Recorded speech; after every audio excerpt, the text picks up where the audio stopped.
There's one question that all organizations want to know the answer to. How will the future be different than today? Well, we can all know that predicting the future is not an easy task. In essence, no one can predict what the future will look like. But we can create alternative futures to describe what the future could look like. Here's a few ideas of what you can expect.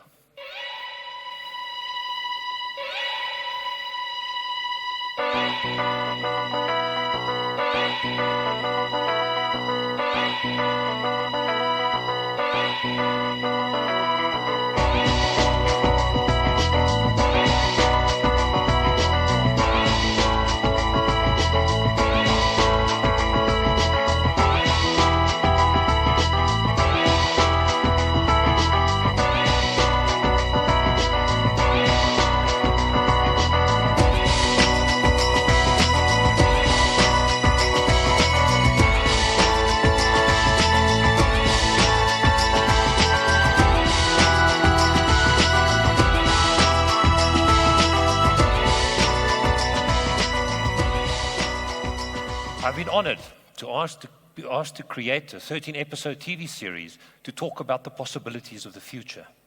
And these are some of the headings that you will be anticipating by early 2017. The questions that most organizations ask is the following.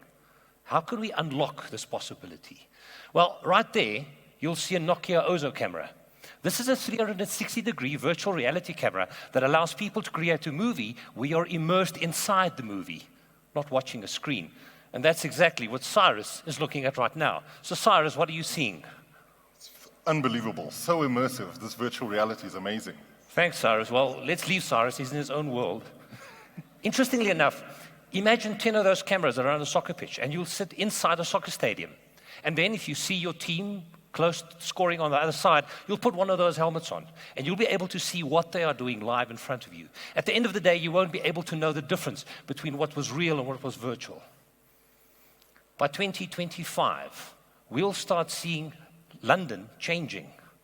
Yes, you'll have self-driven cars taking you to your place of work, because self-driven cars will double the amount of traffic. Your car will drop you off early in the morning, and as your car leaves, you'll tell your car, now be a nice little car and go and park 20 kilometers outside the city boundaries.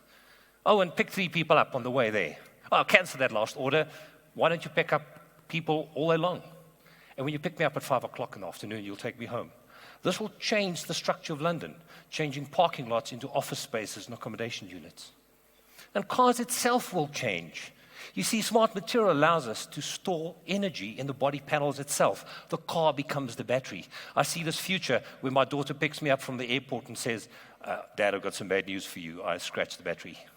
Well, now you know why I went into academia, not comedy, right? What we'll anticipate in the next 15 years is that scientists will be able to switch off stealth mode in cancer cells. And after re-injecting it in your body's own mechanisms will start attacking the visible and invisible cancer cells. And this will be made possible with the use of tobacco plants. The important thing is that in creating the future, we have to change our business models. Every single one of these organizations have been reframed. The biggest phone company in the world doesn't own any telco infrastructure. The biggest taxi company in the world doesn't own any taxis. The next industry to be disrupted will be finance. We're going to start seeing small startups like Robinhood, which offers cost-free stock trading, and TransferWise cutting 90% on international transfers to rock the world of finance.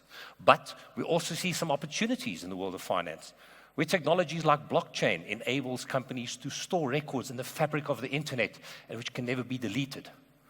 That will change insurance companies and finance companies forever. The important thing to realize is that the future will also ask questions about our ideas around management. No longer will we be able to predict the future with accuracy. We'll have to replace prediction with agility. We need to change the basis away from physics to biology.